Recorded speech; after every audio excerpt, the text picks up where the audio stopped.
quick and dirty. But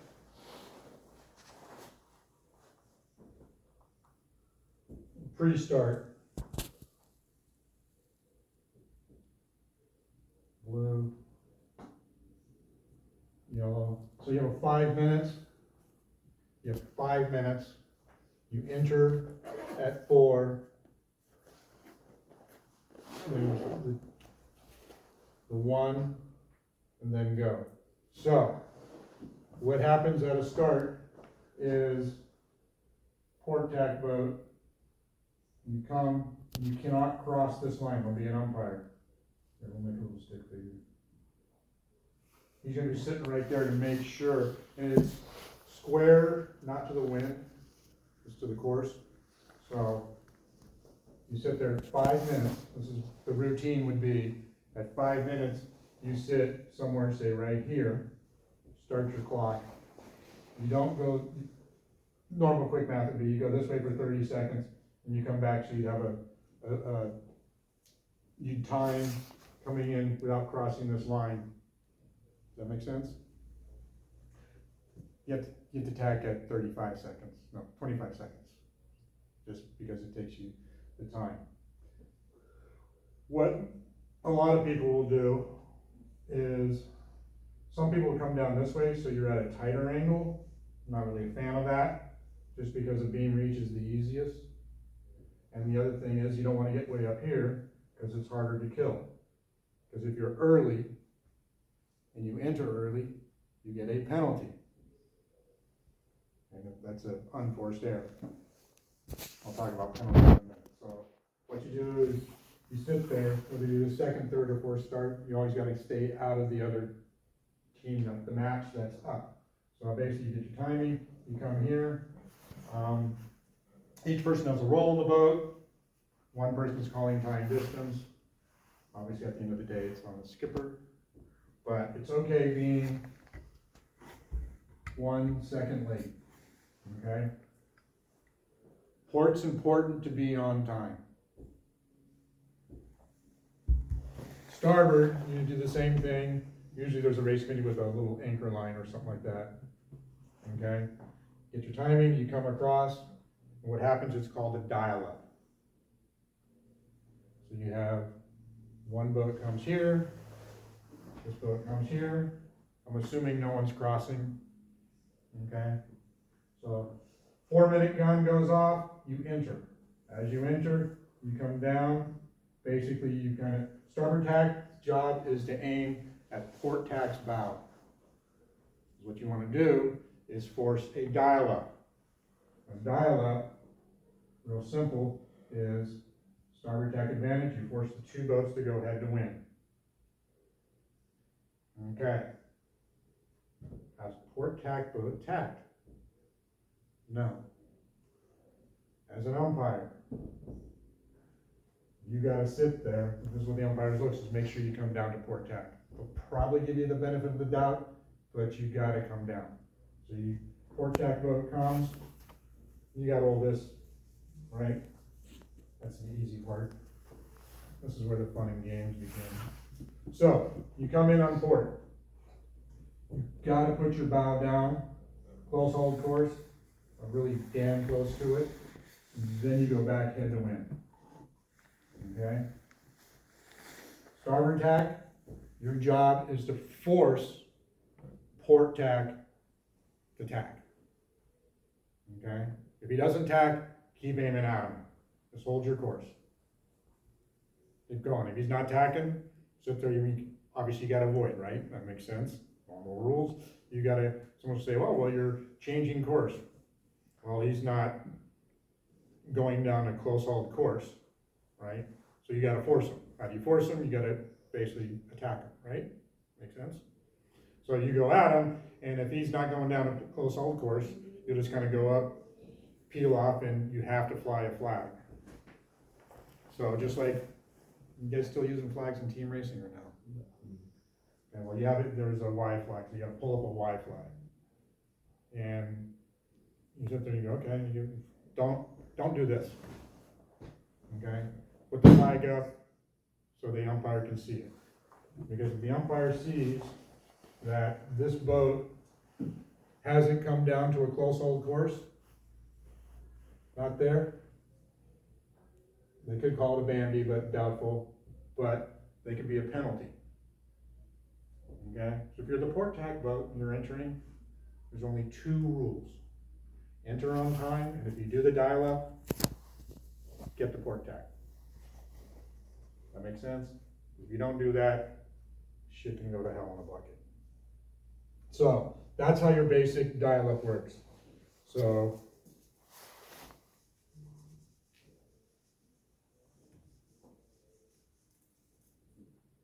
you have 2 boats.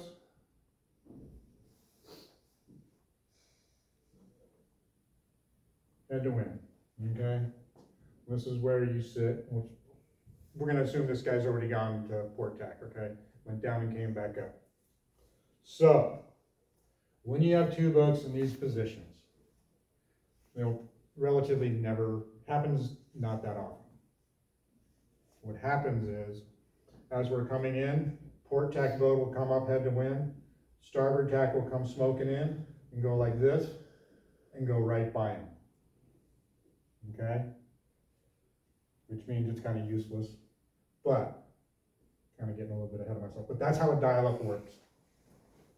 Okay? The other part is, if we were coming in, say the line's like this, the wind's like that, coming on starboard, you're going to be in a close hold tack. If you're port, I did forget, you have, at the 4-minute mark, you have from 4 minutes until 1 minute, you have to get below the line here. You have to get below the line. You can tell me if I'm repeating anything. You have to get below the line. Once you get below the line, right now it'd be easy for the port tack boat to cross starboard, right? The same would be if the breeze went this way. It's going to be easy for him to cross across the front. That's why it's really important for port tack to get in early. Okay. So then, there's your start line. This is part of your homework. You probably do it in team racing. But you have to know leeward lay line, boat shutout line, and that line. Besides time distance, that's the only thing you need to know on the start. So before the start, when you're doing your warm-up, your prep, it's kind of easy. You come down here, your pre-race work, you come here, you find your starboard lay line, reach down, come down, find your port lay line. Once you get that, then you can flop over to here, and you can get your port lay line, leeward lay line, port lay line to boat. You have to know those. Like, why do you need to know those? Because if you're in a push, and you get down to here, this is no man's land, or Marlboro country, death. You're hung. I don't know if that's politically correct. Nothing's good's going to happen here, because you've been team racing, all you do is stay between him and the other part, right? And you just hold the motherfucker out there and let him fucking suffer. And you really don't give a shit when you start. Because it's 2 people enter, 1 person leaves. So you sit here, in a team race, you naturally peel out at the gun or prior to, because you have teammates, right? Do you have teammates in this? Nothing. So if I have someone stuck over here, say he's head to win, we're both head to win, I will make him get into the most miserable place he can ever be. If he's going backwards, I'm going forwards, I'm peeling out. Because that's going to give me a big advantage. Has nothing to do with the gun. 2 people enter, 1 person leaves. There's a piece of meat on the table, it's you and me. Who's going to fight harder? Plain and simple. Get kind of in that mindset. Because you're like, okay, we can peel out. Well, if you peel out and you both have speed, he's going to be on your transom, right? If you sit there, he's going backwards, you're going forwards, you peel out. That's probably a 6 boat length lead. That's big in match racing. So you have to think in a little bit of a different term versus team racing, because your instinct is going to be to sit there and go, right? Because that's what you guys are naturally supposed to do. You know, my kid who I coach, I said, "You're giving gifts. Keep leaving the people early and handing it to them. We're going to start calling you Santa Claus." And I did call him Santa Claus. But if you have the person in a bad position, when you exit and go, make sure it's advantageous to you. If it's even, play it out and see if you can get the advantage. Does that make sense? You guys do it all the time in FJs. Or whatever the hell you say. 425, I don't know which one it is. But you do the same thing. Same thing applies here. It's just thinking of it in different terms. Okay? So, say you do your dial-up, you go over here, we call this the playground. Because you can always spin around and do things over here. Now, you have to have the smart person on the boat, as we call them. That's the person that knows time distance. Okay? So it's like, okay, you know, here you are, it's 3 minutes, you're over here, you're like, well, we're 2 minutes from the line. It means you have another minute to kill before you start coming back to the line. That makes sense? You guys can do this tomorrow in digging practice too. Trust me, you can do it in any boat. But just to get your brain working, okay? It's usually a 2-to-1 ratio to kill, because it's easy to kill time. You're like, no, it's not. Yeah, it is. Because when, just, so you get out into here, so you do your dial-up. Number one problem with the dial-up is the starboard tack boat will overrun the port tack boat. It's kind of normal. Fault is, port tack boat never completes their tack, starboard tack usually overruns them. Okay, if you're just going to overrun them, then the port tack boat just follows you and you go out into the playground. Make sense? Okay? If you come up here and this boat gets forward, like this, we call it steel balls or backdoor, depending on whatever term you want to politically use. Does that make sense? You get up here, if I'm the leeward boat right here, I say, yeah, he's still going forward on us, he's going forward, and there's separation, we'll sit there and go, okay, we're there. You sit there, just backwind the jib, put the bow down, you don't have to backwind it hard. You gotta dump the main, and then you sit there and get the boat to go. Once that happens, now you're like this, guess what? You're going in this direction. That make sense? All repetition. And you will sit there, I'm sure you probably don't do it too much in your dinghy stuff, but you'll begin to see which way it goes. Okay, if you come in a dial-up and you're like this, your normal thing, this would be a sheet and go. You go like this, is the windward boat going to survive here? No. They sit there, you sit there and go, skipper, okay, we're here, he's close on our hip, it's a sheet and go. I tell you right now, it'll probably take 15 seconds at the most. You get out here, make sure it's a clean tack, because remember, you can alter course. You come up here, at that point, he follows in. If you want to try and sit there and go like this, it's going to end up like that anyway, so you just let him go and follow in. Okay? I mean, if you're sitting in here, you know you're screwed, just leave early. Unless you say you're down here and you got 15 seconds left. Huh. This guy, leeward boat's got problems, right? So you just, it's all in this, so if you can kind of figure that out. The way I looked when I was your age, I looked at a boat like this.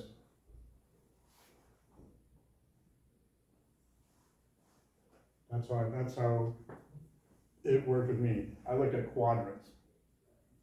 So whichever quadrant I wanted to, there's quadrants that can protect different things. If I'm up in here, it's gonna be hard for him to tack. If I'm down here, it's gonna be hard for him to go this way, it's gonna be easy for him to tack. So just moving which way you go within it You know, if I go forward up here, it's gonna be easy for him to go down here. If I'm up here, it's gonna be hard for him to go forward, but maybe, it's another way of looking at it. For those of you guys who need geometrical, this was me as a kid. Math is not my strength. I did pass. So, assume we do our dial-up, we got everything going there. We go off into the playground. And usually like a beam reach, okay? Makes it easy, so this is the fastest point of sale. In FJs and your team racing, they tell you to do circles or ovals? Not really circle. We like. Yeah, but when you go around to get somebody, that's true, you don't really circle. So you don't do, so if this boat peels around to follow the second boat, do an oval, more of an egg. It's faster. So what happens is,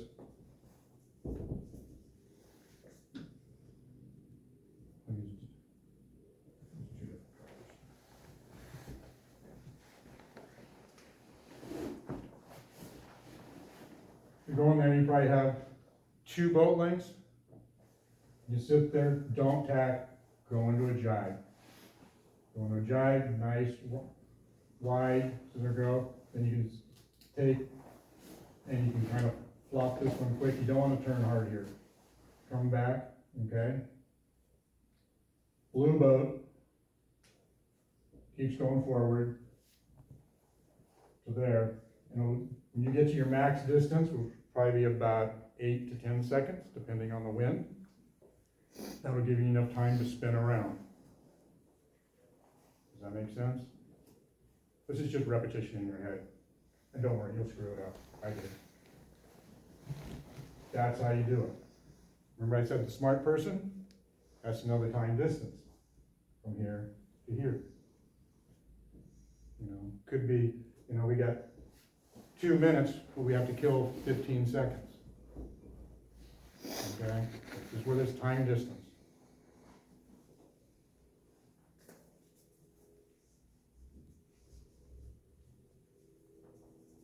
Just like in team racing, if you get really close on the guy's hip, you'll force them, you can prevent them from jibing. You can be the dictator from behind and close. It's your world, you're God, you tell them what the hell they're gonna do. Does that make sense? I mean, it's brutal. If you are stuck,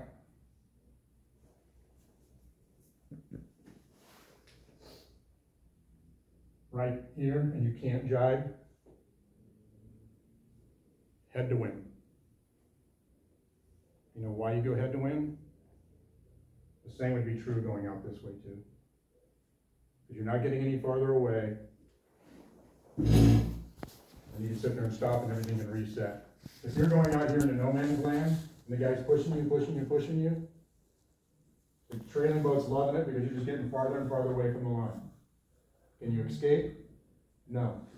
So what you want to do, if you're in that position, go head to win. Go head to win and force him to go somewhere else. If he's good, he'll stop right here. If he's average, he might stop here and go forward. Now you're free. Okay. There's a lot of crew work involved in this. I haven't gotten into that part. This is just sort of those things. So if you're going along here and you're in trouble and you can't, so that we call it Houdini. You sit there right here, just take,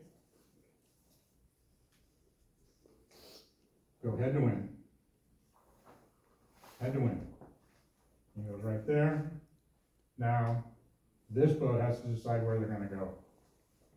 If you drop up into here, you can go this way. So usually you kind of drop right into here.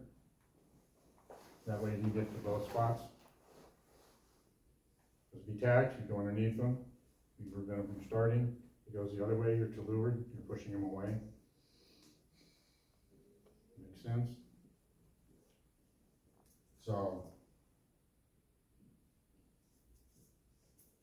there's that. I'm force feeding this really fast. We're putting a week in into 1 hour. maybe 15 minutes. So you're circling out here, right? And our smart person has everything figured out. Is it there?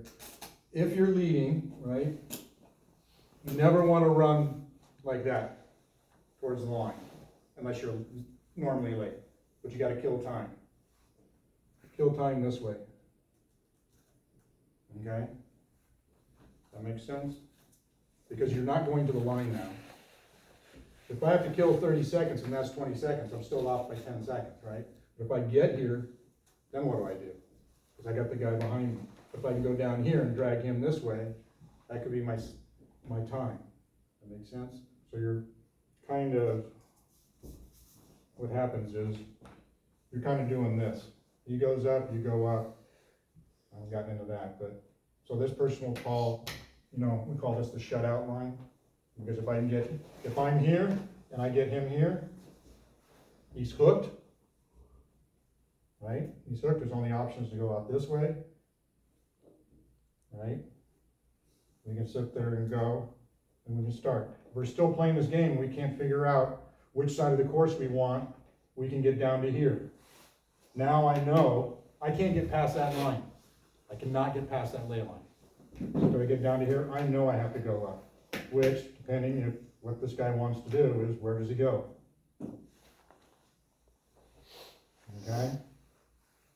Does he go here? Oh, well, that's not so bad. Well, all pending. Can you get him hooked? And remember, when you come down and hook somebody, you have to give them time. You can't just overlap by 4 inches and say, leeward boat, keep it up. He has to be able to make a maneuver. Umpires will probably pitch the boat doing the hook. Kind of the same in team racing. Team racing, you guys are a little bit more passive in the starts, and there's not passive. Passive will get eaten up and spit out.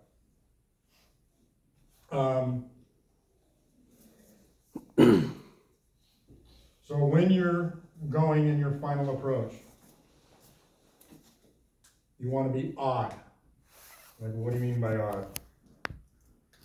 So, as I'm coming this way, when this boat goes up, I'm going up, he goes up, I have to respond by going down. You want to be opposite.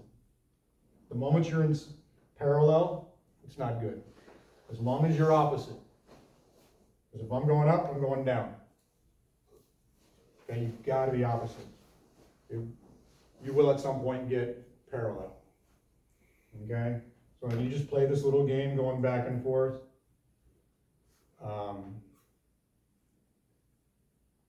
Huge responsibility. Trimmers can't be spectators. Trimmers have to do their job. The only job for the trimmers is full speed unless told otherwise. Okay? It's easy to stop a boat. You can't get a boat moving. So always be thinking full speed. You got your main trimmer, main trimmer, there's huge motions in the main. Huge. Huge. When you're the lead boat, you're basically watching him. Someone else you're like Stevie Wonder. You have no idea where you're going.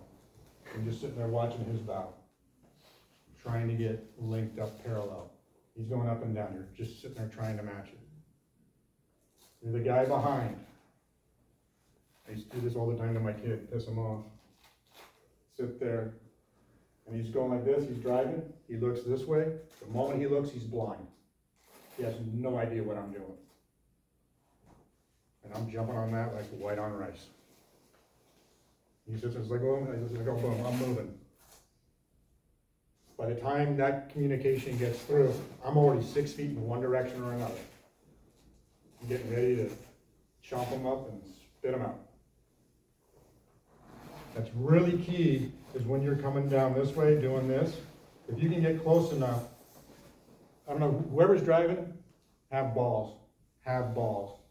I'm telling you. Don't be missing, swinging this far apart. Come down to this. you gotta know where that bow is. So you're sitting here coming down, all of a sudden this guy goes up, you put the boat on a beam reach, and you go straight to the corner. You don't drop down to a broad reach, because the only thing you're doing is opening up that gap. You sit there, you go, you're up, he's down, you put it to right here, you can get him hooked, then he has to go up. It's just straight practice. Nothing, there's no rocket science, you just go out and you do it, and you do it, and you do it. So does that kind of make sense? Has anybody match raced here before? I guess I should have, probably, a little bit. Yeah, so, I mean, it's really fun, either winning or losing. If remember, all you want to do is round the weather mark, 3 boat lengths behind. You can actually be 6, but depending on what the conditions are. Penalties, you don't have to do your penalties until you finish, unlike team racing. So if I have a penalty, I don't have to resolve my penalty until I finish. So I can lead all the way around the race course. I just have to do my penalty before I finish. A penalty turn upwind is you have to do a tack and come out close hold. No, jibe, excuse me, jibe. Downwind you have to tack. And with a tack going downwind with the spinnaker head has to be below the gooseneck. Okay? You guys are sailing J70s. Do your penalties upwind, it's easier. And make sure you do your circles softer, not tight, because I know people, most of you guys have sailed J70s. If you spin the boat tight, it stops. So you gotta keep flow going. Always keep flow on the foils. If you can keep flow on the foils, you'll be better off. So that's why you sit there. Classic penalty turn is, here's your ley lines. Sit there, you come up, you get here, you spin around and come back up on starboard ley line. You can do port ley line too, depending on, geographically where you are on the race course. West side's favorable, you're gonna be on the left, do it on the left. I don't remember the distance. I wanna say it's like 15 seconds. But you'll kind of figure that out. If the guy is only 3 boat lengths behind you, what you can do is you can round the weather mark, go straight this way until you get outside the circle. Outside the circle, you take and you jibe and you come right back at him. So that way you can sit there and now listen to starboard port. That's another way to sit there and offset a penalty. If you get 2 penalties, you have to spin 1 circle or tack a 270, whichever. If it's upwind, you got to do the jibe. You have to do one. If you don't do one right away, they can possibly black flag it, and at that point, match is over. So if you go back to the start, the guy doesn't enter, right? That's a penalty. If I can go get another penalty on him before the start, that's 2 penalties before the start, match is probably black flag. You didn't even race, you just took him out. Make sense? You can't be passive. You have to jump on it. If you see something that you can take advantage of, you have to do it. Pre-start, are you jiving to get rid of your penalty? You can't, you have your penalties, good question, penalties are after the start. There's no, not like team racing where you can just spin before. Nope. Can't you lose a penalty by offsetting it to them?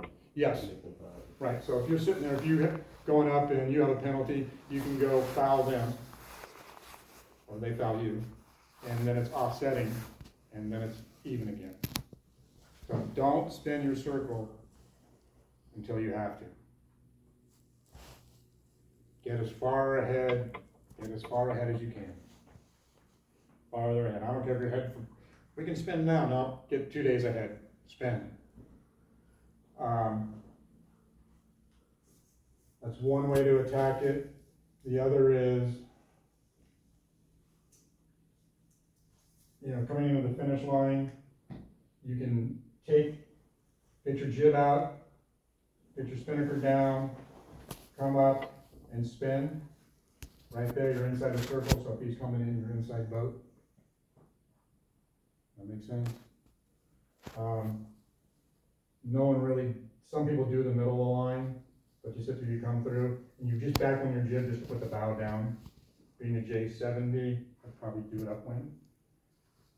It's hard to do here, but you can do it also.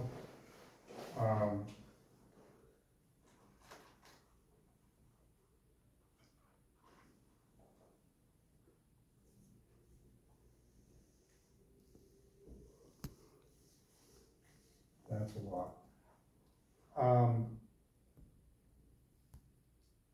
The drills, we traditionally didn't do too much with spinnaker work or anything. Everything was pre-start. We do, we call it the 2-minute drill. You can practice the dial-up, it's easy. What we do is we just set 2 marks like that, and you can do timing. Don't really care. The object of a dial-up is to dial up. Okay, if I come in and cross you, have we learned anything? We haven't learned shit, right? If we sit there and come in and do the dial-up and force a dial-up every time, you will start to see it.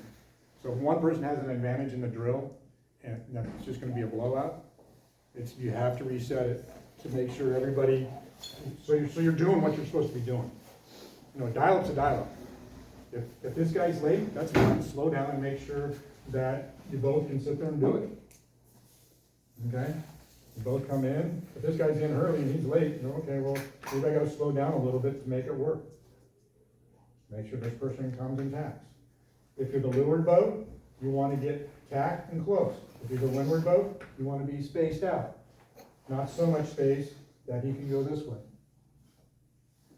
Number one thing that happens when you go like this, starboard tack will overrun. One of the things that we found is luff the jib. Use the jib to control your speed. Okay, just luff the jib, let it go, so you come through, and then it's a backwind game. Okay, with the main and see who can keep flow. Because once you get stop, no flow, shit starts to happen fast. This can happen, I've seen this happen before. You'll come in like this, they'll dial up, and next thing you know, it's backwards.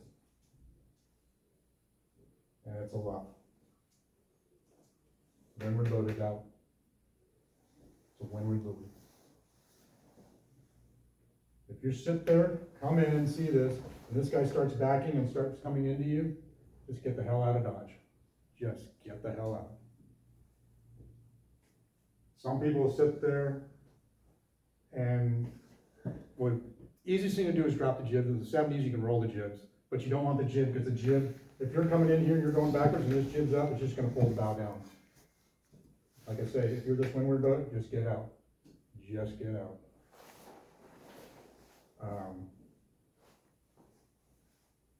I don't think anybody in your group or your district will know that. I know 3 of your players. It's going to be Egan, Ansgar, I don't think he's graduated, and one who will be surprising is Marbella. She's actually pretty good. They're all SoCal kids, so they've done it. Just get out of, if you're when in doubt, just get out and get free. When we sit there and accelerate, this is going to be a bad habit that you guys all have. I haven't seen anybody not have it yet. You'll go through and you'll heel the boat to leeward and you'll rock from a dead stop. Okay? What we need to learn is stop dropping the tiller to leeward like you do in an FJ or 420 or whatever dinghy you're sailing. It's a keel boat, it doesn't have the same pop.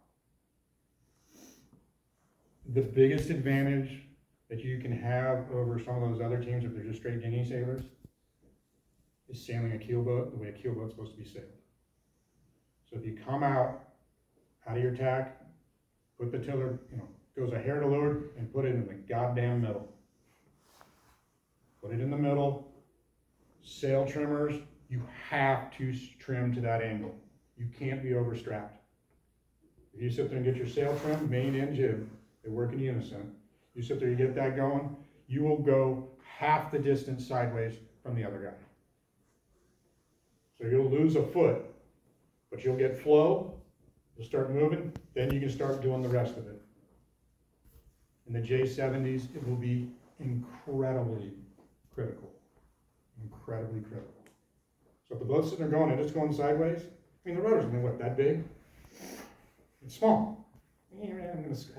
Sculling it doesn't work, does it? No. So, within that framework, you have to use your sails. Put the tiller in the center. So now you have two surfaces that'll prevent the boat from going sideways. Trim the sails, it'll go sideways a little bit, you'll start to get the flow, then trim, then trim. Through tacks, jib trimmers, you gotta sit there, come in, go final, be smooth and accurate.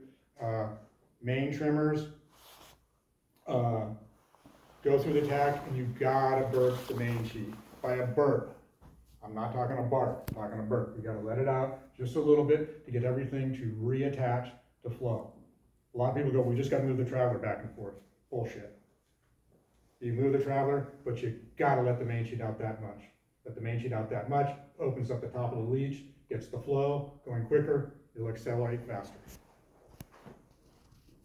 Just little things.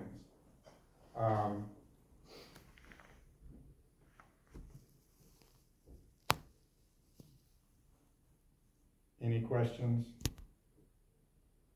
I saw you guys had a whole bunch of spinnaker gear.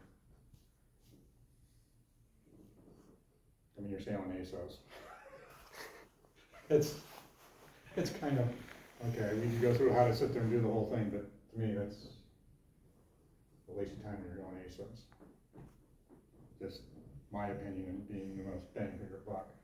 So, my thought process would be just going over the pre-start, figuring out how to get advantages. You guys all race, you guys can all figure out which side of the race course you want to be on, before the start going, you know what, I like the right side, which means you want to be the right side of the guy on the start. I like the left side, I want to be leading left. Okay? Light air, always be leading because it's easier to kill time. If it's planing conditions, it's okay to be behind because the boats will accelerate pretty quick and you can jump.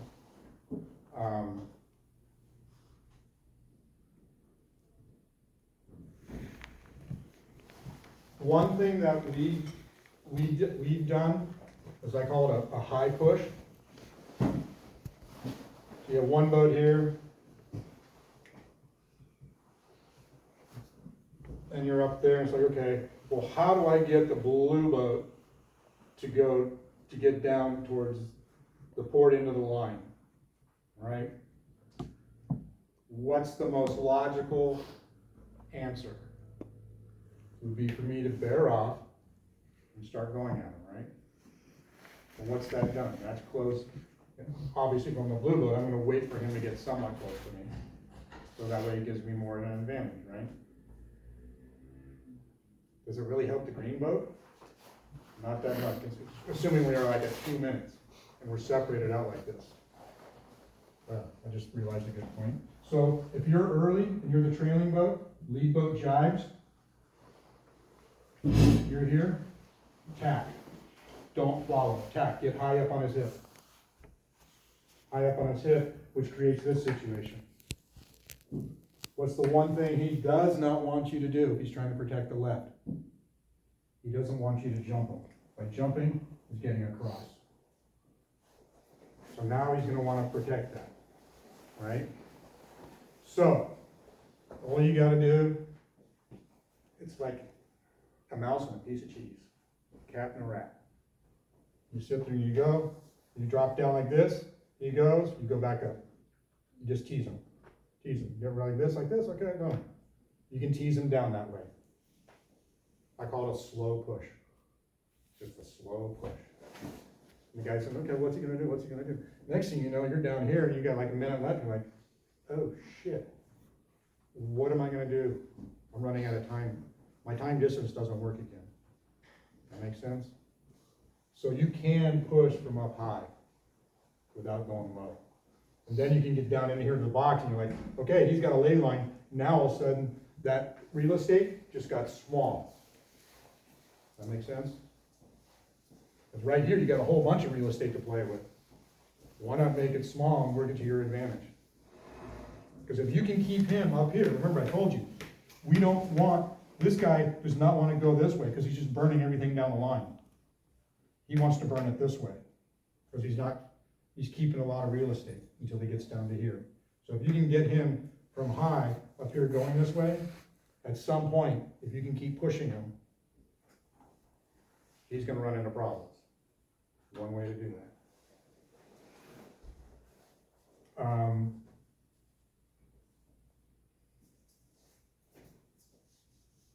So we do 2 drills we kind of do religiously is we'll just do the dial-ups. Sometimes we'll do a 4-minute, just come in, dial up, and then we go to the playground because all the action is over here. So I'm doing a lot here, 50-50. Because you'll know relatively quickly one way or another, right? So then you get over to here. Well, what we do is, we just assume the dial-up goes like this, you know, like Greenbelt says, enough of this crap, I'm out. You go like that, right? So, you sit there and you go, and you can use, we kind of use 2 minutes. Sit there, you go to here, you go across the top of the committee book, not below. Across the top, you go, ready, set, mark, 2 minutes. You go this way. You're basically racing. You've started racing. At that point, you're like, okay, now what do I gotta do? Do I go all the way this for 1 minute? You go all the way 1 minute and spin back? What's gonna happen? Well, green just lost. So you sit there, you go up here, you're like, okay, wow, I've gotta spin. What's my time to spin to get back here to protect? So we do we call it the 2-minute drill. It doesn't have to be 2 minutes, you can do it at 2:30, but just knowing what to come back to get to these 2 spots. And it's just repetition. You win some, you lose some. You win some, you lose some. Plain and simple. And when you lose, you know. Not by going, hey teammate, help me out here. Doesn't happen. You know, like, oh, we're screwed.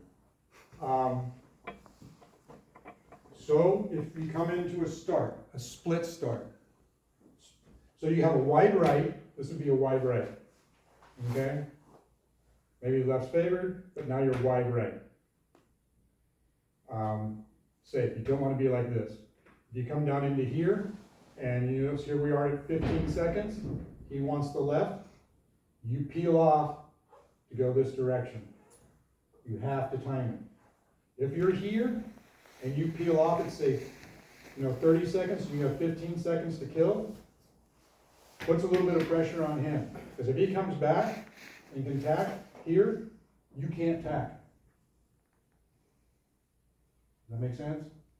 So you sit there, you come up here, you get to here, it's like, okay, wow, he's got the left, we got the right. Not the end of the world. Like, okay, we peel off, we're accelerating, perfect timing, at least we come back and play the game. We play the game, we now still have starboard tack advantage. Starboard tack advantage, so we're coming along. You know what, he goes to duck. Unlike college sailing, I almost said high school sailing. You can only go to 90 degrees to the wind. You can't bear off farther. You can only go 90 degrees to the wind. So you're coming along, he goes, okay, he goes to duck. Dude, you go to 90 degrees. He's gonna get to here, it's gonna be a hard turn. But if you sit there and go past 90, penalty on starboard tack wind. You can only go 90 degrees to the wind.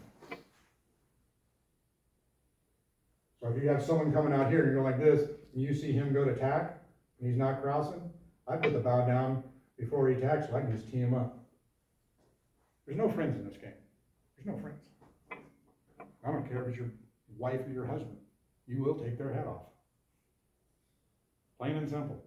That's all said and done, you come back and you have dinner. What about to avoid? Can you go below 90 degrees, like in that exact situation? Yeah, well, he can go below 90. The port tack boat, To avoid? yep, yeah. Okay. Whatever he has to do, he can Okay. do that. But he comes down here, he has to bear up, he has to go like that, that's fine, as long as he doesn't go past 90 degrees. Okay? Once it, When is it better to take a penalty than to, like, you never, know, in team racing pre-start, if somebody's like screwing you out, sometimes it's better to just take a penalty and spin, but. no. Takes longer to, because if you take the penalty, you're already screwed. So don't take the penalty. Never take a penalty. Never take a penalty. Remember, umpires are human. Imagine that. They do make mistakes. They do things, and you have to get it through your thick skulls that they don't care what you saw. It's what they saw. So, as you know in team racing, how often do you want to bring the umpire in? That's the question. You know, it's like, okay, wow, there's no way with starboard port. You put the thing up and they're like, sorry, you're starboard, you're out. You're like, what the? You've got to be careful.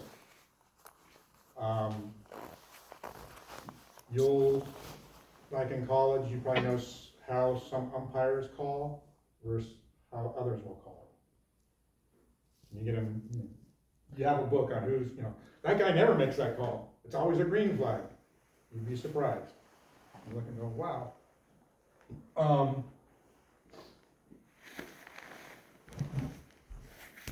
And make sure when you put the flag up, if I'm the windward person sitting up here with the flag and the umpire's down there and I put it between, the mainsail's between, are they gonna see it? And you gotta make sure that it's seen, because they cannot make a call unless they see it. And you can cuss them out all day long. Doesn't earn any good brownie points.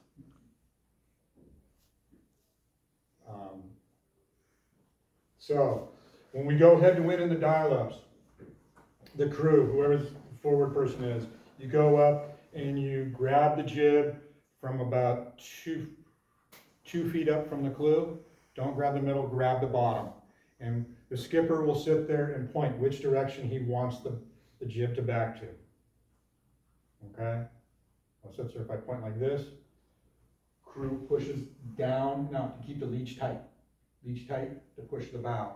And then, okay, I'm done, just cut. Whatever language you guys want to use, don't really care. Do not care. But you gotta sit there and go, okay, cut now. And the person in the bow, you kind of have to be looking back to sit there and go and grab from side to side. I know the J70 bow, no one can be forward of like the shrouds or the mast. You Can can, still do that from after. you can. Yeah, okay. Joe, you gotta read the SIs. Oh, you posted? Yeah. Oh, come on, Joe. Okay, Joe, it's okay. Good question though. No, Yep. we should go over that, cause they don't know that, so it's okay. The other thing is, when you sit there, and we used to do this with my kids, we sit there and come in, if we got to here, we're going head to wind, we would pull that leeward sheet in, going upwind, so tight, to sit there and get that real thin, so the jib's luffing but working. You know what I'm talking about? I mean, it is so tight, like there's no way there's flow. It's a lot better than the thing flapping, and you can actually creep out.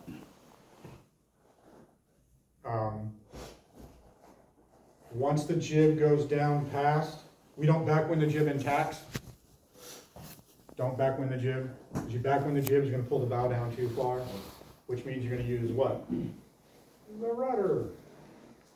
So don't backwind it, it's a hair backwind. Particularly upwind tacking, I wouldn't even bother backwinding it. better to get the arc and go forward and keep the speed going instead of pushing the bow down. And obviously sail adjustments.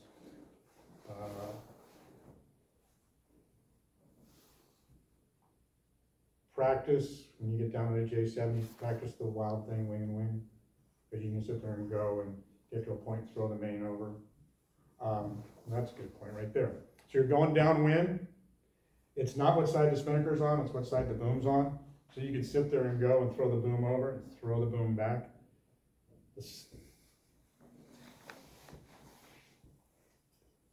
Trying to think if the sail has to fill. Does the sail have to fill for team racing? So, yeah.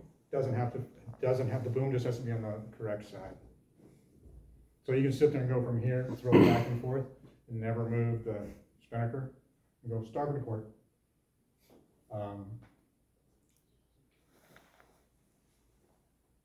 Does it have to fully cross, like go to the shroud, or cross Just has to center cross. line? Just has to cross.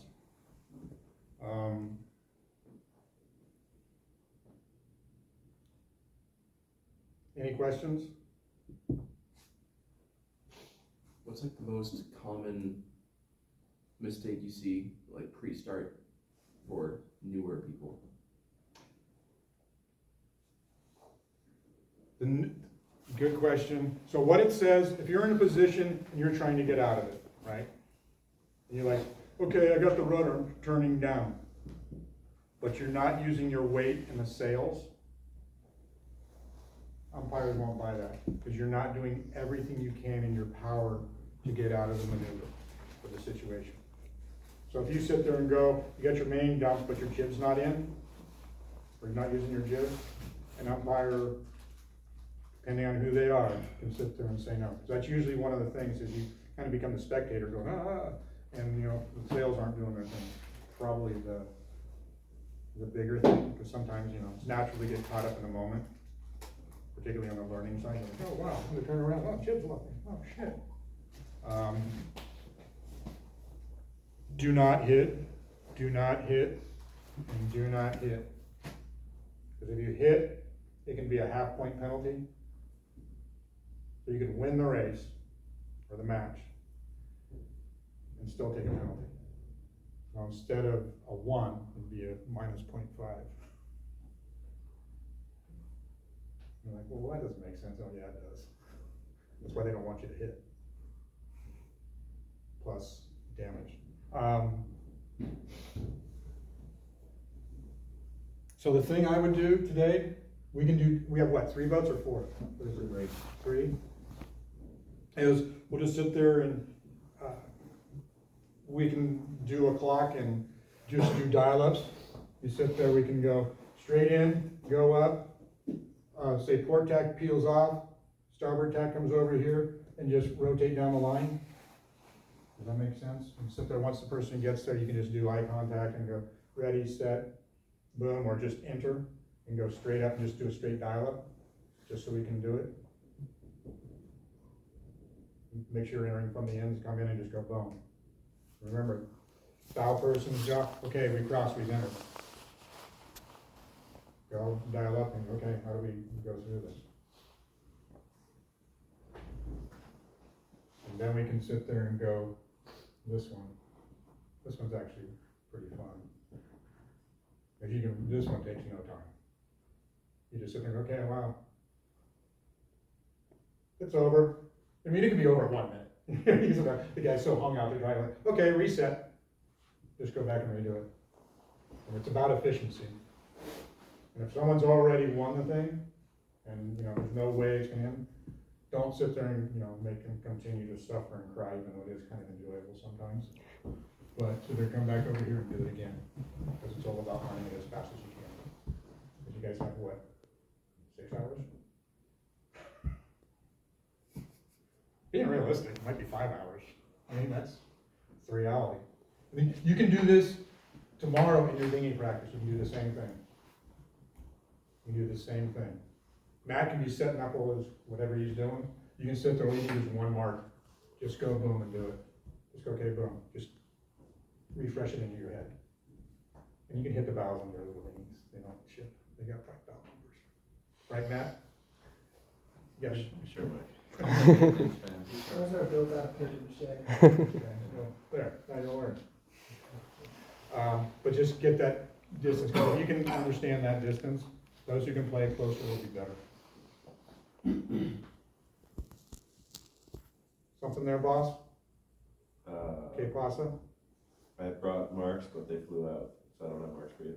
You don't really need marks, there's mooring cams out there. These cans.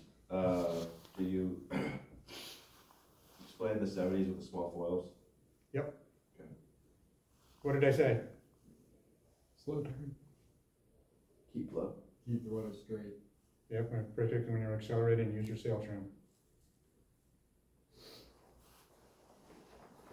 I would focus on that today, even though the J22 has a. You can actually, it works in the J22s too. It's just, you'll see it more in the 70s. We see other boat, Gov Cup 22 at home. They're skinnier than the 70s. And the teams I've had, we accelerate in the, knowing how to make the boat move. Instead of the parts of the game, because if you can be faster, it's way better.